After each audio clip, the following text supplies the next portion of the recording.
Jérôme Capdeville, bonjour. Alors, on a l'air de la même famille, mais non, encore que mon grand-père fut secrétaire général pour toute l'Union Nord FO pour les cheminots. Et donc, on est avec vous qui êtes secrétaire général pour les Pyrénées-Orientales et délégué régional Languedoc-Roussillon. Mâchez bien tant que ça existe. Donc, on est ici au bureau et dans le bâtiment de FO qui est à côté de l'ancien Parlement de la ville de Perpignan. Donc la place, je ne m'en souviens plus, Place des Orfèvres. place des Orfèvres à côté de la fontaine à Grenouille. Première question, j'allais dire à 100 points. Est-ce que vous croyez à la lutte des classes, Jérôme Capdeville? Aujourd'hui, encore plus qu'hier. Une seule petite précision, Monsieur Codeville. Oui. Votre nom donc termine par il, le Ouais. mien finit par iel. Ah, C'est Capdevielle et non pas Capdeville. d'accord. Même si on n'est pas très loin Oui, en termes de consonance, mais je voulais simplement y apporter cette correction. Vous dire qu'encore aujourd'hui, on l'est encore plus dans la lutte des classes. Pour la simple et bonne raison, c'est qu'aujourd'hui, le monde du travail est encore plus impitoyable qu'il ne l'était auparavant. Même si on aurait tendance à dire que l'approche est peut-être un peu plus édulcorée. Les conditions de travail ont évolué, un certain nombre de choses ont pu être arrachées, notamment d'ailleurs par l'action syndicale et grâce au CHSCT qui ont travaillé en ce sens. Alors le CHSCT, c'est quoi? Mais le CHSCT, c'est ce qui, entre guillemets, est attaqué par le gouvernement actuel, et c'est pour vous dire que tout l'intérêt qu'on a à le défendre, c'est de se mettre à un moment donné de manière périodique autour d'une table et de forcer les employeurs à se pencher sur la prévention des risques professionnels, les maladies professionnelles, et d'avoir une logique de prévention des risques qui limite les accidents de travail au sein de l'entreprise et qui permettent également d'avoir une vision sur les conditions de travail des salariés afin que, non pas de polluer l'employeur, mais d'avoir des salariés qui sont sur leur poste de travail avec sentiment de bien-être, d'écoute et de productivité qui permettent de bien travailler dans un environnement sain avec des conditions de travail qui soient en adéquation avec ce qu'on leur demande. Alors, la question qui se pose, c'est est-ce que faire du syndicalisme, donc défendre, on parlait de l'ouvrier, alors déjà on va s'arrêter sur ce terme d'ouvrier. Est-ce que le prolétaire demeure même si l'ouvrier a techniquement disparu? Je crois qu'aujourd'hui, il y a ceux qui, au quotidien, sont et ont de la chance, d'ailleurs, de pouvoir travailler. Parce qu'il y a à la fois, vous savez, les ouvriers, je veux dire, ceux qui se lèvent le matin et qui ont la chance de pouvoir travailler, c'est déjà, en plus, dans notre département, une bien belle chose. Et que je pense, moi, très régulièrement à ceux qui, aujourd'hui, se trouvent privés d'emploi. Et on a, de notre côté, c'est pour ça que le terme d'ouvrier n'est pas un terme malpropre, bien au contraire. Je dis que oui, on est ouvrier parce qu'on met à disposition d'un employeur toute sa compétence, toutes ses ressources personnelles au profit d'un employeur et d'une entreprise, et que tout ça, ça forme le monde du travail, et que c'est de véritables sources de développement pour un territoire. Et dans notre département, bien moi, je travaille aussi à mon niveau pour que le développement des entreprises se fasse. Vous savez, je n'aimerais pas qu'on puisse aller dire qu'aujourd'hui, le syndicalisme, c'est un syndicalisme de lutte contre l'entreprise. Non, ça n'est pas un syndicalisme de lutte contre les entreprises. On est là pour travailler au profit des entreprises pour que le développement se fasse, mais un développement qui aille dans le bon sens. Parce qu'aujourd'hui, on ne peut pas rester, entre guillemets, sur cette emprise capitaliste qui, aujourd'hui, gère des entreprises avec des salariés comme des numéros, des personnes qui sont bonnes à embaucher à l'heure, finir à l'heure, et avec lesquelles on fait le maximum de profit sans donner un quelconque gage, une quelconque récompense, une quelconque considération. Et à un moment donné, je pense que c'est ça aussi que les salariés attendent. C'est que certes, ils sont prêts à faire beaucoup d'efforts, ils sont là aussi pour travailler au profit de leur entreprise, parce que c'est leur gagne-pain aussi, l'entreprise leur appartient quelque part aussi. Alors, j'aime ce terme de quelque part. Alors, faudra leur donner la carte pour qu'ils retrouvent le lieu-dit. Enfin, le lieu-dit, le quelque part, c'est peut-être une utopie, donc au sens latin, un non-lieu, le quelque part. Ce que je veux dire, c'est que une entreprise, vous savez, la plupart des salariés sont attachés à leur entreprise. La fierté de l'ouvrier par rapport à son outil de travail et ce qu'il représente. Et la conscience professionnelle ne sont pas des vermous. Et je peux vous dire qu'aujourd'hui, malheureusement, il m'est donné de rencontrer beaucoup de salariés qui perdent leur emploi. C'est pour eux un déchirement, au-delà bien sûr de la situation sociale derrière sur laquelle ils vont toucher, mais c'est en termes personnels un échec. Quelque part, c'est la dimension émotionnelle et d'implication dans l'entreprise est quand même très présent dans la classe ouvrière. Moi, si j'écoute M. Gattaz, il trouve que la plupart sont des feignants, qui rêvent que de RTT, etc. etc. Qui je dois croire, écoutez, si vous écoutez M. Gattaz, il y a de quoi quand même s'inquiéter, et très sincèrement, je ne suis pas persuadé qu'aujourd'hui, Pierre Gattaz soit la personne la plus représentative du patronat. Parce que on en parlait juste avant, mais je pense qu'aujourd'hui, on a deux types de patrons. Il y a les grands patrons qui sont représentés par un type comme Pierre Gattaz, que je respecte, parce qu'il fait bien son job, quelque part aussi. Il est là aussi pour représenter... C'est un syndicaliste, c'est un winner. Quelque part, il représente les intérêts du grand patronat. Donc, quelque part, on ne va pas lui jeter la pierre sur le fait de défendre les intérêts pour lesquels il est mandaté. Il fait son travail. On ne va pas demander à Dark Vador d'être mauvais. Le seul problème, c'est qu'aujourd'hui... le gouvernement actuel a une écoute tout à fait particulière par rapport à un individu comme Pierre Gattaz. Pierre Gattaz va pour éternuer et le gouvernement lui apporte un Kleenex avant même que l'éternuement ait lieu. Donc c'est vrai que moi personnellement ça me pose un souci. C'est qu'aujourd'hui on puisse donner, qu'on les écoute, je veux bien, mais maintenant qu'on occulte tout le pendant à la fois de la petite entreprise, qui est quand même, à mon sens, en termes de pouvoir d'emploi, est quand même un élément considérable à prendre en considération, et également de prendre quand même acte de ce que les salariés souhaitent en termes d'amélioration de leur pouvoir d'achat notamment, parce qu'aujourd'hui je pense que c'est le problème numéro un qui est lié d'ailleurs à l'emploi, c'est le pouvoir d'achat. Et qu'aujourd'hui, la seule chose moi qui me gêne au plus haut point, dans cette affaire, dans la situation actuelle économique et sociale qu'on connaît dans ce pays, et plus particulièrement dans le département des Pyrénées-Orientales, c'est le déséquilibre total qu'il y a sur la politique économique et sociale. On donne au grand patronat, et derrière, c'est circuler, il n'y a rien à voir. Alors, on va arriver à la discussion qu'on avait avant que je déclenche la caméra, qui est une phrase que j'affectionne de Staline, parce que moi j'aime les démocrates. Staline qui répondait au pape qui se plaignait qu'on maltraitait trop les catholiques en URSS, il a répondu: le pape, combien de divisions? Alors, FO ou les syndicats, combien de divisions? Et même pas blindés. Enfin, combien de divisions? Oui, mais des divisions au sens où vous êtes séparés, quoi. Qu'est-ce que vous pesez maintenant les syndicats, vu que peu de gens se syndiquent et de moins en moins? Alors, est-ce que c'est parce que vous faites mal votre boulot qu'ils ne croient plus en vous, ou... Non, je compte bien que vous ne me disiez pas oui, parce qu'on fait mal, on est payé. Il y a toujours une marge de progression. Oui. Là-dessus, là, la marge est énorme. Il faut rester humble là-dessus. Mais ce que je veux dire, c'est que, vous savez, la situation syndicale dans ce pays est compliquée.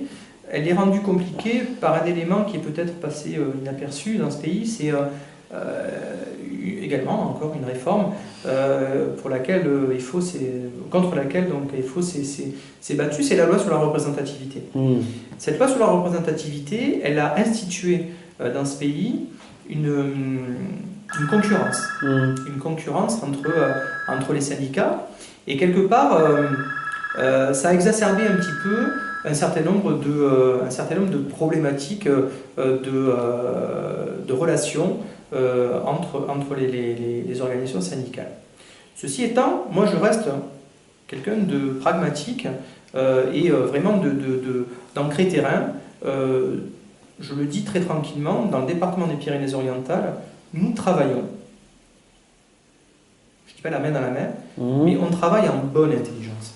C'est-à-dire qu'il y a des choses sur lesquelles, quand on voit le niveau de paupérisation du département des Pyrénées-Orientales, on ne peut pas faire comme si ça n'existait pas. On ne peut pas faire comme ne pas se mettre autour d'une table et arriver à trouver un certain nombre de convergences sur des items qui sont quand même des items qui sont partagés par l'ensemble des organisations syndicales. Alors après, ce qui ne veut pas dire que ça fait l'unanimité. Certaines organisations syndicales qui, dans le paysage aujourd'hui syndical, sont prêtes à tout signer, à tout avaler. Et, alors on n'a pas dit la CFDT parce qu'on ne se permettra pas. Oui, c'est la CFDT qui est absente de la plupart, je veux dire, c'est un secret de polichinelle. On va pas mais il paraît que c'est une branche du MEDEF, est-ce que vous confirmez? Je ne vais pas dire jusque-là, mais ils ont une vision qui, à mon sens, est une vision que je qualifie de bisounours. Est-ce que ça a commencé avec... Le travail, c'est pas... Oui, voilà. Non, mais il serait Viguier Métal. Comment? Il serait Viguier Métal. Oui, c'est syndicat allemand avec qui travaille contre le patronat, mais pas dans le choc, comme aurait dit Clausewitz. On ne peut pas cautionner ce qui est aujourd'hui fait par le gouvernement actuel, qui est la mise à mal, pour faire clair et avoir un raccourci très rapide, mettre à mal le code du travail, déréglementer tout ce qui a été réglementé jusqu'à présent, sous l'égide d'une simplification, voilà, il faut plus facilement licencier pour demain, plus facilement embaucher. C'est la novlangue, la paix c'est la guerre. Il faut arrêter à un moment donné, je veux dire, voilà, faudra m'expliquer comment le patronat qui, dans sa montgolfière à l'âge du lest, pour monter plus haut, demain va remettre des ballonnets de sable dans la montgolfière. Non, il ne le fera pas. Immanquablement, c'est un processus qui est destructeur. Voilà, on détruit de l'emploi aujourd'hui. Mais est-ce que finalement le gouvernement français n'est plus que gouverneur de France au nom de la Commission européenne et finalement, voilà, l'optique étant plus libérale de la Commission européenne... La thématique européenne, il faut... on est pro-européen. On est pro-européen. Mais européen, ça ne veut rien dire, c'est un territoire. Après, qu'est-ce qu'on y met dedans et comment on le fait? Après, aujourd'hui, quand on regarde voilà, ce qu'est l'Europe, économique et sociale, oui. Économique et sociale pour le coup, moi je l'ai souvent scandé dans les manifestations, cette Europe-là, on n'en veut pas.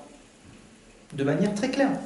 Une Europe qui, aujourd'hui, est à la botte de la finance, qui ne va que dans le sens de quelque chose de rétrograde et qui ne va pas dans le sens d'un vrai progrès social, parce que c'est souvent ce terme de progrès social. Voilà, aujourd'hui, la loi Macron elle est faite pour le progrès social, quoi. Mais tout le monde est humaniste, même Copé. Quand on regarde au bout du bout ce que c'est que le progrès social qu'on nous propose, écoutez, on part en courant, quoi. Si c'est ça qu'on propose pour nos générations futures, si on pense que c'est grâce à cela qu'on va réussir à remonter la pente de la crise économique, je ne pense pas que ça soit... À mon avis, ce n'est pas une crise, parce que la crise, ça vient du grec, on y revient, crisis, c'est le moment du choix. Et une crise, au sens français, c'est un moment temporaire. Là, depuis que je suis né, moi je suis né en 73, choc pétrolier 74, on me dit que c'est la crise. Alors, est-ce que c'est la crise de la crise de la crise? C'est plus une crise. C'est un changement de paradigme. C'est-à-dire qu'aujourd'hui, on est peut-être à la croisée des chemins, d'ailleurs. Et cette croisée des chemins, il y avait un élément sur lequel, un élément central de nos revendications à IFO, c'est le choix importantissime que François Hollande avait à faire au lendemain de son élection Mmh. sur le pacte de responsabilité. Parce que tout part de là. Le pacte de responsabilité, quelque part, c'est la perte de notes à l'Europe. C'est le fait qu'aujourd'hui, un État n'est plus totalement souverain sur ses choix économiques et sociaux. Et qu'à un moment donné, faire de la rigueur, passer à l'austérité, être aujourd'hui dans une logique de destruction et suicidaire, c'est quelque chose de gravissime, quoi. Alors que peut-être encore plus qu'aujourd'hui qu'hier, l'investissement serait nécessaire. Et c'est ce qu'on demande, nous, à FO, c'est que quelque part, à un moment donné, on a fait de la politique pro-entreprise avec des exonérations.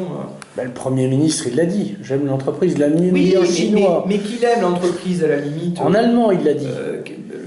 Là, il avait anticipé sur la victoire. Là n'est pas le problème. Qu'il aime l'entreprise, ça n'est pas en soi un problème. Maintenant, qu'il aime l'entreprise et qu'il délaisse les composantes de l'entreprise. Une entreprise, c'est quoi? C'est un ensemble, il ne le sait pas. Une entreprise, c'est un employeur et des employés. Moi, par exemple, j'aime le lait, j'en fais pas une politique. Donc, si à un moment donné, on est en capacité d'aider l'employeur, parce qu'il y a un certain nombre de problématiques sur lesquelles on a envie de faciliter, de donner une impulsion, mais derrière, c'est le déséquilibre aujourd'hui qu'il y a, c'est-à-dire qu'on ne donne que dans un seul sens, et on prend systématiquement toujours sur les mêmes. C'est-à-dire, les ouvriers aujourd'hui... Oui, mais ils sont plus nombreux.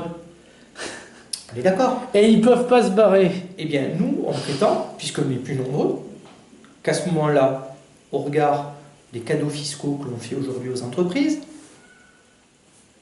que dans les négociations annuelles obligatoires, il y ait systématiquement des points de revalorisation salariale qui soient mis en avant.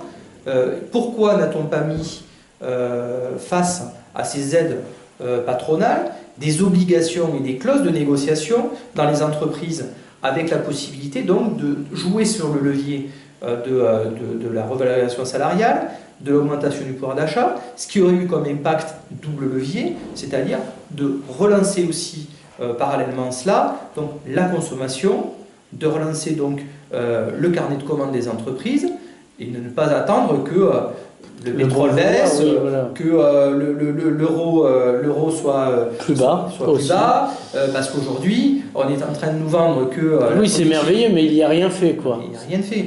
L'impact en clair de la politique économique et sociale du gouvernement n'a pas de réelle cause sur la situation à peu près stabilisée qu'on connaît aujourd'hui, où on se dit, bon, allez, il y aurait peut-être un léger frémissement, mais le frémissement n'est dû qu'à, entre guillemets, l'effet d'aubaine, qui n'a rien à voir avec ce que le gouvernement a pu mettre en place depuis son élection. Alors, on va passer au local. Il y a eu des transformations, parce qu'on n'a plus un conseil général, on a un conseil départemental. On a un poids de l'agglo qui tend à augmenter. Donc comment est-ce que les politiques, mais c'est les élus plutôt, s'ils sont politiques simultanément, est-ce qu'en tant que syndicaliste, on va les voir leur dire Totor, est-ce que tu peux nous aider à établir un rapport de force supérieur à ce qu'on aurait si on était tout seul? Ou c'est peine perdue parce qu'ils sont déjà achetés, je ne l'ai pas dit. Alors, s'agissant de... Je vais revenir simplement sur un point sur lequel on a discuté ensemble, Nicolas, avant que vous allumiez votre caméra. C'est la liberté et l'indépendance. La conception de force ouvrière, au sens général, ça n'est pas... compris que la question était une question locale, mais simplement pour donner à vos auditeurs une vision un peu générale sur ce qu'est Force ouvrière comme syndicat. C'est un syndicat libre et indépendant. Et ça fait partie de notre ADN. La liberté et l'indépendance, on l'a chevillé au corps, et que, quoi qu'il en soit, quels que soient les élus que nous ayons face à nous, on garde notre liberté d'appréciation, notre indépendance et notre liberté de pouvoir donc dire oui, non, on signe pas, on va vers telle modalité d'action ou pas. Voilà, ça c'est quelque chose qui est, qui est vraiment ancré dans la maison et il n'y a pas de lien avec tel ou tel parti politique, telle ou telle tendance. Nous, ce qu'on regarde, c'est on est uniquement braqué sur l'intérêt majeur des salariés. Et comment ça se matérialise dans le département? Alors ensuite, dans le département, quand on est face à des entités politiques, la mise en place d'un rapport de force dans le département, très sincèrement, je n'attends pas, au regard de ce que je viens de vous dire sur la liberté et l'indépendance, je ne vais pas aller, entre guillemets, sur le terrain politique, parce que ça n'est pas un terrain qui m'intéresse. Le terrain partisan, pas politique. Politique, vous en faites. Politique, oui, parce qu'on s'intéresse, bien sûr, au monde qui nous entoure. C'est comme quelqu'un qui me disait qu'il était ni de droite ni de gauche, donc il était de droite. Mais oui, non, mais après, on a chacun ses convictions personnelles, mais ensuite, quand on est en responsabilité syndicale à FO, on a un intérêt majeur, supérieur, c'est l'intérêt des salariés. Et que ça vienne, qu'une réforme soit bonne à droite, eh bien elle sera bonne à droite, elle sera bonne à gauche, elle sera bonne à gauche, elle sera pas bonne à gauche, ce qui est le cas actuellement, elle n'est pas bonne à gauche. Elle est toujours bonne à droite avec les socialistes. Bon, si vous le dites. C'était la droite qui n'osait pas s'avouer, quoi. Mais non, maintenant ils ont fait leur coming out. C'est qu'on a une politique économique et sociale qui est une politique ultralibérale. Oui. Après, de droite, de gauche, de ce que vous voulez. De toute façon, c'est une politique ultralibérale qui met en place une austérité et qui saigne la classe ouvrière. Est-ce qu'il y a une politique ultralibérale de gauche? Ça n'existe pas, c'est forcément de droite, une politique ultralibérale. Enfin, je dis ça. Non, mais parce qu'aujourd'hui, droite-gauche, on voit bien que il n'y a pas de...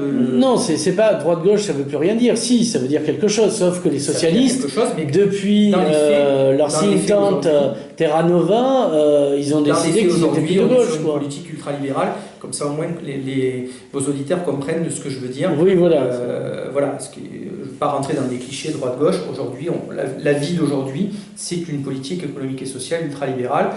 Et pour notre département, qui est vraiment frappé de plein fouet. Est-ce qu'on va voir la présidente Hermeline Malherbe en lui disant ça serait bien que vous souteniez tel type d'activité, etc., etc. Puisque les patrons le font. Syndicalement, bien sûr qu'on est dans la contestation, on est dans la résistance aujourd'hui, ça n'a échappé à personne. Ceci étant, il y a un pendant quand même de l'action syndicale, c'est la construction. Il ne faut pas se refuser à aller sur le terrain de la construction. Nous, c'est ce qu'on a essayé de faire, d'ailleurs, avec l'ensemble des organisations syndicales. Je termine, Nicolas. Oui. C'est que ça répondra en même temps sur la question que vous avez posée sur l'entente, entre guillemets, des organisations syndicales dans le département. Dans le département, on est dans le cadre d'une construction sur le terrain économique, notamment, où on a demandé, donc, lors de la venue de Manuel Valls dans le département, on a été reçu par son cabinet, on a donc demandé également, et ça a d'ailleurs fait partie de la plupart, la totalité même je pense, des principales formations politiques qui étaient en lice pour les élections départementales, l'ont mis d'ailleurs au centre de leur préoccupation dans leur campagne, sur la capacité qu'on devrait avoir de venir sur le terrain du développement économique et surtout industriel dans ce département, pour la simple et bonne raison, c'est que moi je le dis de manière assez imagée pour que tout le monde comprenne, on a assis l'économie départementale sur des terrains qui ne sont pas des terrains stables. On a à la fois une économie qui est sur la neige, une économie qui est sur le sable. Et très sincèrement, quand on met... on appelle ça le tourisme en français. Voilà. Et le tourisme, c'est un développement... vous touchez là, ce que je veux dire, je l'image de manière à faire comprendre à tout le monde que le sable et la neige, c'est pas ce qu'il y a de plus stable pour construire une économie qui soit pérenne, et qui soit pourvoyeuse d'emplois de qualité, d'emplois stables et d'emplois à forte Le rémunération. tourisme, c'est l'économie du tiers-monde, c'est un peu Pattaya, quoi. Ben, aujourd'hui, On ne fait pas encore de tourisme sexuel, non, mais je ne dis pas que le tourisme dans le département n'est pas un élément sur lequel il faut travailler. Bien sûr que c'est un élément important. On a un magnifique département avec des atouts fabuleux sur lequel, bien entendu, on a un potentiel important. Et ceci étant, si on veut arriver à tirer vers le haut l'emploi dans ce département, si on veut arriver à sortir de l'ornière dans laquelle on est, qui nous place quand même comme champion de France des départements les plus pauvres, avec le taux de chômage qu'on a. Enfin, je le dis, on a quand même 35 000 chômeurs dans ce département. Sur une population qui est... Population active de 150 000. Voilà. Donc c'est pour vous dire. Et on a 26 000 RSA, parce que c'est vrai que c'est important aussi de ne pas s'arrêter sur le seul chiffre du chômage, qui est un chiffre un peu bidouillé, hein, pour le coup, parce que dans les statistiques... Il y a des gens irradiés. On est vraiment dans une lutte aussi de communication, où on dit, ouais, il y a 35 000 chômeurs, oui, mais il ne faut pas s'arrêter là. Oui. C'est qu'au-delà du chômage, il y a encore pire, il y a le RSA, et que derrière, il y a un système de vase communicant qui se fait, et que 35 000 chômeurs plus 26 000 RSA, ça donne quand même une population qui vit des minima sociaux, qui vit de manière paupérisée et qui est vraiment en grande difficulté face à l'emploi. Et donc face à cela, on a un enjeu majeur, c'est d'aller et de créer une espèce de synergie pour que tout le monde se mette autour d'une table et qu'on arrive à développer économiquement et surtout sur le terrain industriel le département des Pyrénées-Orientales. Je pense qu'on en a les atouts. Je pense qu'il y a encore des choses à faire, notamment sur le transport, notamment sur ce chaînon manquant de la ligne à grande vitesse Montpellier-Perpignan, qui, à mon sens, nous manque cruellement pour qu'on ait un développement économique de qualité sur ce département. Il y a bon nombre d'ornières, mais ceci étant, je pense qu'on a des atouts pour essayer d'avancer et essayer d'en créer. Tout ce qui pourra être fait pour créer de l'emploi dans le tissu industriel, à mon avis, ce sera gagnant pour le département. Alors, on a une université avec un jeune président, M. Fabrice Lorente, qui à l'instar de Manuel Weiss, eh bien, il aime l'entreprise. Il y a une fondation avec des mécènes, etc. etc. Finalement, l'université, c'est quasi 10 000 étudiants, sans compter les gens qui y travaillent. Il y a une majorité qui vont plus devenir employés que patrons. Donc pour vous, il y a quand même un vivier potentiel. Et quelle est votre entrée sur l'université ? Le milieu étudiant, vous savez, c'est un milieu où syndicalement, c'est toujours compliqué hein, d'être présent. On a, je le dis... Est-ce qu'il y a FO Jeunes, par exemple ? Voilà, FO Jeunes existe. Ah. Vous avez dû voir une affiche qu'il y avait dans mon bureau, j'imagine, Nicolas. Moi, je n'ai vu que la secrétaire, hein, mais bon... Voilà, donc oui, on a FO Jeunes qui existe. FO Jeunes, c'est quoi ? C'est des militants qui ont moins de 35 ans et qui, voilà, avec des problématiques un peu différentes aussi. Hein, parce que quand on est jeune aujourd'hui dans le monde du travail, les préoccupations ne sont pas totalement les mêmes, toujours, que quand on a passé la quarantaine. Donc il est vrai que... On a déjà une villa avec piscine, il faut bien le dire. Voilà, et je le souhaite. Et l'étude des enfants, enfin l'enfer. Voilà. Non, mais les choses sont différentes. Et c'est vrai que les préoccupations des jeunes aujourd'hui, c'est quelque chose qui doit nous préoccuper. Et je crois qu'aujourd'hui, et j'en suis la preuve, parce que je ne suis pas très très vieux. Non, je ne sais pas, vous avez la quarantaine à venir. Syndicalement, on se doit aussi d'être à l'image de ce qu'on représente. Je crois qu'aujourd'hui, pour parler clair et répondre à la question de manière... Parce que vous répondez aux questions de manière décalée. Non, je ne suis pas en décalé. Je tiens un fil, Nicolas. Je vais aller au bout de la question que vous me posez. Oui. Je pense qu'aujourd'hui, syndicalement, on a un enjeu majeur, c'est de rénover aussi l'image du syndicalisme. Et ça, c'est quelque chose qui est super important. Aujourd'hui, le syndicalisme, dans l'esprit des jeunes, notamment, c'est has-been. C'est has-been. Pour beaucoup d'entre eux, c'est has-been. Et on a tout fait pour que ça le soit aussi. Oui, non, mais c'est fort probable. Et que moi, je m'inscris dans la démarche de syndicalisme. C'est loin d'être has-been. S'il y a une chose d'actualité, c'est bien celle-là. Moi, je le dis de manière très claire, je l'ai encore déclaré dans les cortèges sur des manifestations dernières. On a réclamé le changement. On ne fait que des votes de contestation aujourd'hui, où on ne va même pas voter. C'est notamment le cas souvent sur les jeunes. S'il y a un changement à venir chercher, c'est pas dans les urnes qu'on ira les chercher. C'est en mettant en place un rapport de force.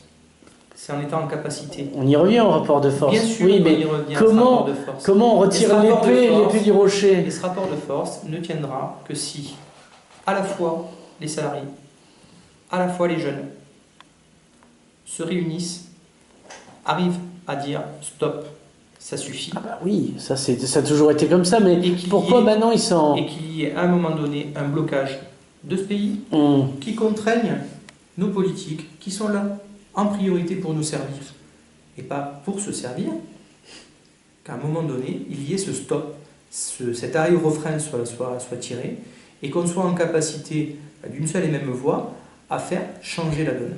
Il n'y a que comme cela que ça marchera. Il n'y a pas d'autres alternatives. Ça dans l'absolu, c'est vrai, mais après, dans le détail, comment on construit ça en local? Je n'ai pas la recette miracle cachée derrière une pile dans mon bureau. Par exemple, ça se construit. Et vous savez... à part défiler, parce que défiler, c'est pas que ça sert à rien, comme disait Sarkozy, personne s'en aperçoit, il disait ça...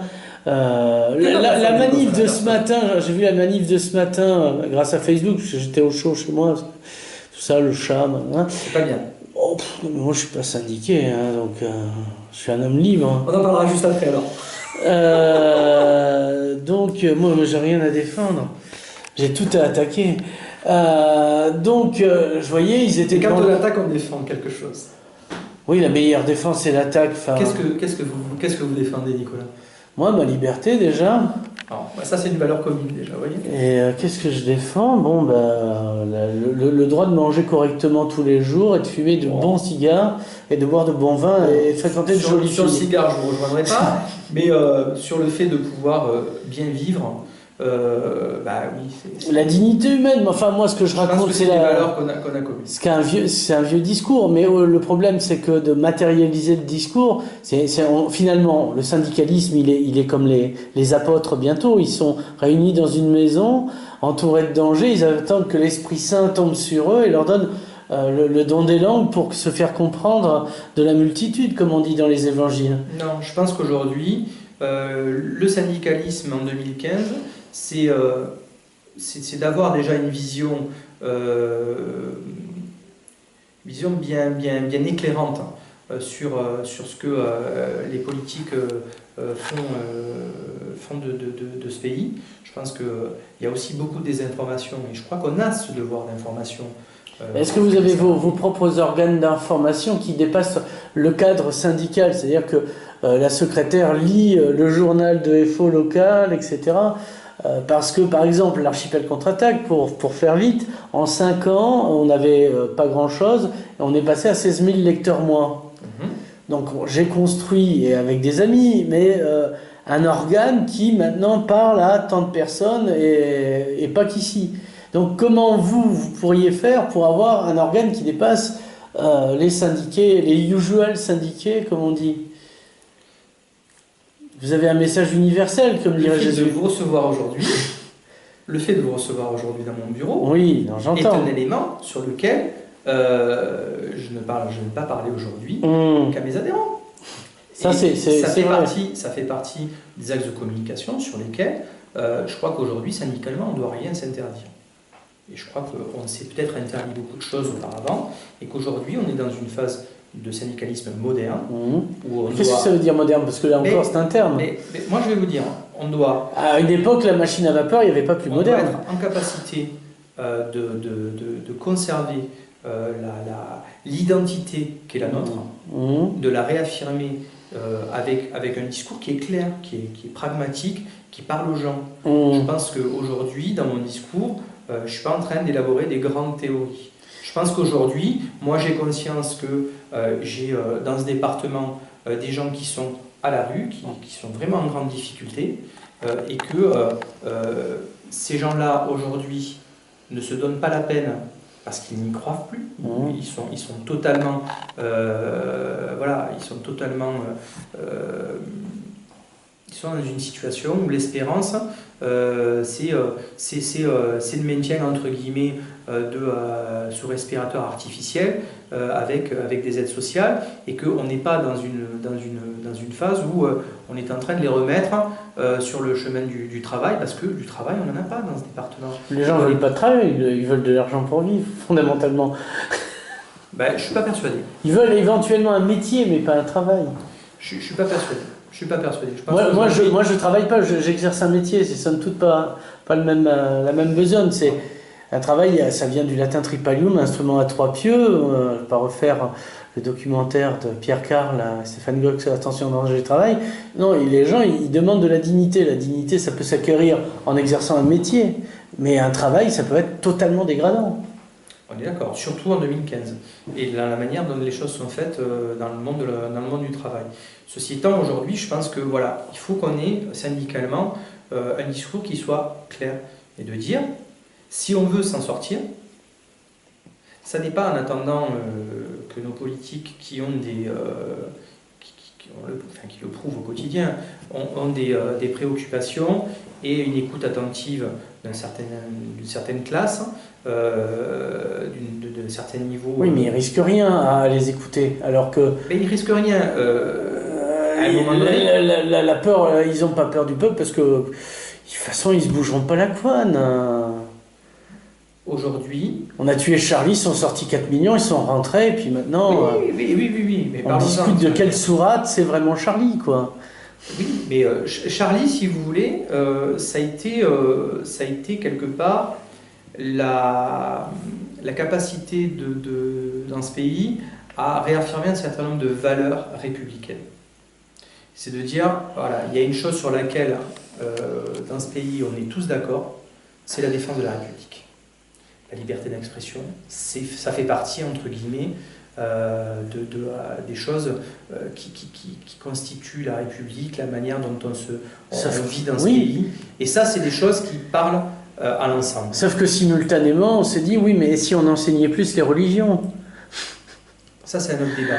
Ah non, c'est le même débat. C'est-à-dire que d'un côté, on appelle ça une injonction contradictoire. D'un côté, on va parler laïcité, liberté d'expression, et puis de l'autre, simultanément, on dit quand même, il ne faudrait pas insulter, même le pape, il a dit, moi, vous insultez ma mère, je vous colle un pain dans la tronche.